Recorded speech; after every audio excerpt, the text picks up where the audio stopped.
goodness we've got a decent Prime Minister under John Key. Mr. Speaker.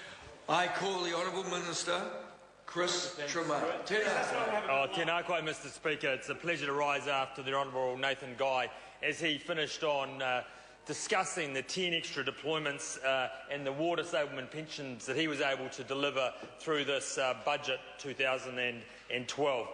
And Mr. Speaker, as I start out, it's interesting to reflect on what's been happening around the globe just in the week that's been, where Spain itself has applied for a $100 billion bailout of its banking system, which could see its public debt rise to over 90% of GDP. Mr. Speaker, in that country, Spain alone, 25-year-olds and under, nearly 50% of their youth unemployed and unable to find jobs, not a future ahead of them. So today, to be able to stand here in the context of what's happening in Spain and Italy and Greece, Portugal, in fact Ireland and the UK, to be able to stand and debate this budget that Bill English has put forward is a wonderful opportunity. Because let's put it in context in regard to those other countries. Mr. Speaker, this budget will keep Crown debt below 30% of GDP. 30%. I mean, it's at about 23% now, at its maximum rising to 28 to 30% of GDP. That's a wonderful position to be in as a country, particularly compared to those European nations. And Mr. Speaker, our long-term objective by 2020 is to get that debt back down to 20% of GDP. We've set an objective of getting back to surplus in the 2014-15 year, and I'm confident that that will happen, especially on the back of the fact that just last week alone, Minister English announced that this year's budget deficit is over $1 billion less than we'd forecast, for two key reasons. Important reasons. Firstly, increased revenue of about $700 million, but importantly, $300 million additional savings over and above what we forecast. Mr. Speaker, that's a fantastic situation to be in. And on top of that, we see an announcement by Paula Bennett, Minister Bennett, saying that 20,000 additional jobs and that the unemployment benefit right now, today, in the middle of very difficult times, is the lowest it's been since 2009. On any basis, Mr. Speaker, this is a great space to be in. And I've actually, thinking about this budget, I'm calling it the hard yards budget.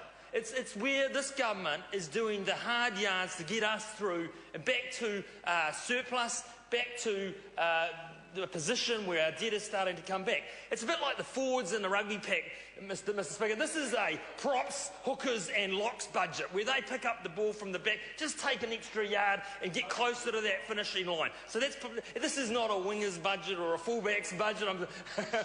This is not a show ponies budget. This is a hard yards budget that will return this government, this country, back to surplus, bringing our debt down. I think that's important. And over and above all that, Mr. Speaker, what we're seeing throughout the public sector is a revolution taking place.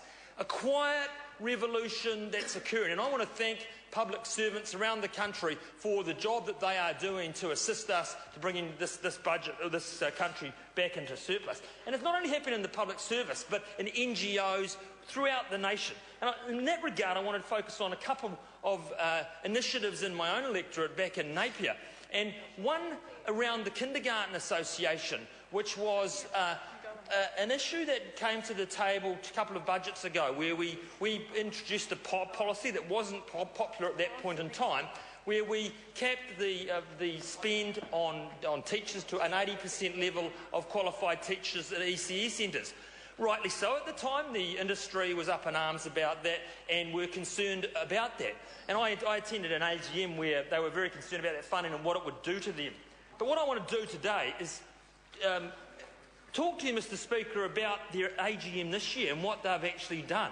Because a year on from that, despite all the dramas that were predicted about all the issues that they thought might come to play, this is their P&L, Mr. Speaker. So in 2010, they were fortunate to make a $320,000 profit.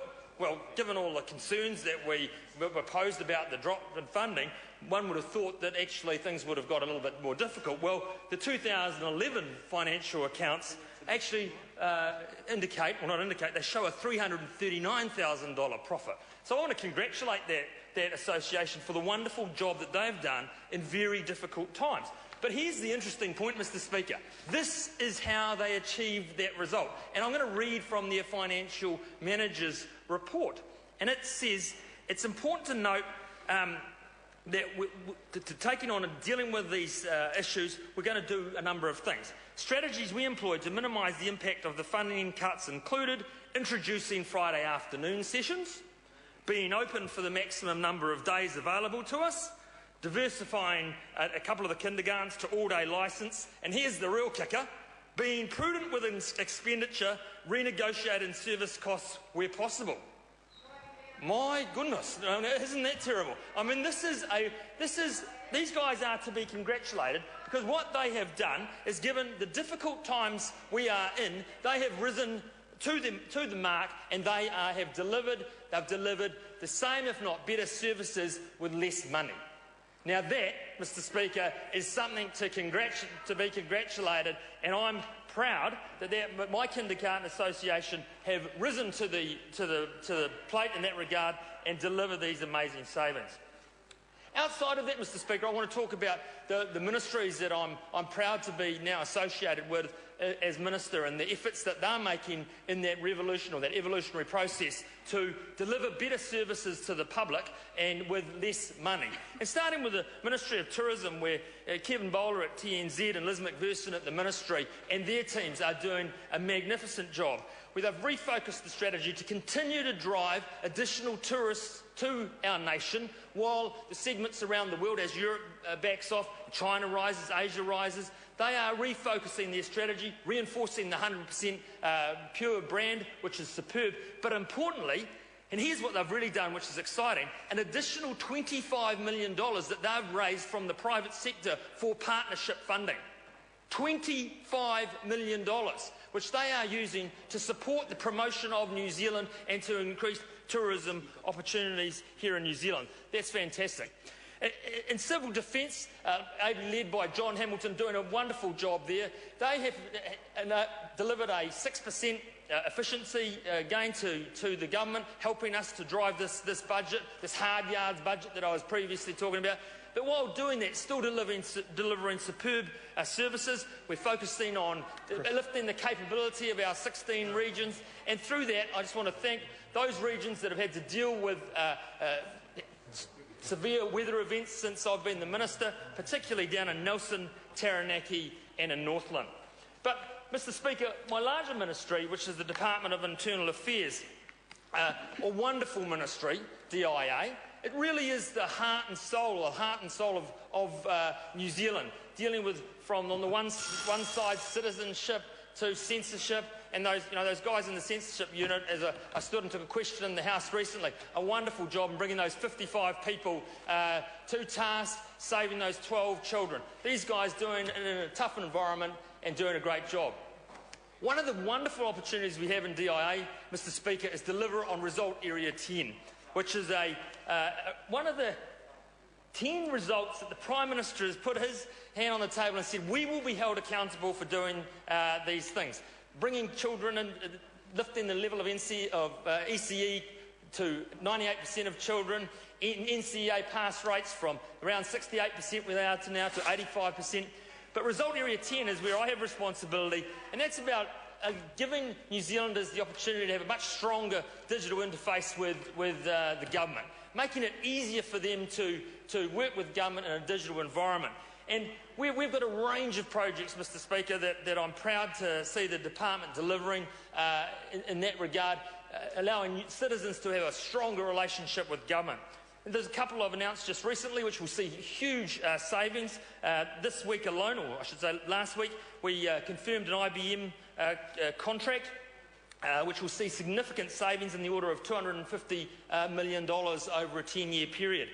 With huge savings with the OneGov.network, which see 400 to 600 million in savings. I mean, this is real money that we can deliver back into education, into health, and deliver more surgery operations, better education for our kids. So, Mr. Speaker, I'm proud of what's happening with this budget. We're driving evolutionary change, or revolutionary change, I should say, and this is an exciting time for New Zealanders. Thank you. Point of order, Mr Speaker. Point of order, the Honourable Nanaia Mahuta. I seek leave to table letters from students at Papatoia Intermediate School to the Prime Minister and the Minister of Education regarding the impact, or what they perceived as the impact of the cut of intermediate teachers. Is there any objection to that course of action being taken? There is none. No objection. Point of order, Mr Speaker. I seek leave to table letters from students at Morrinsville Intermediate, again given to me by hand, to be tabled in the House. Is there any objection to that course of action? Minister and Prime Minister. There is none. Thank you. I call the Honourable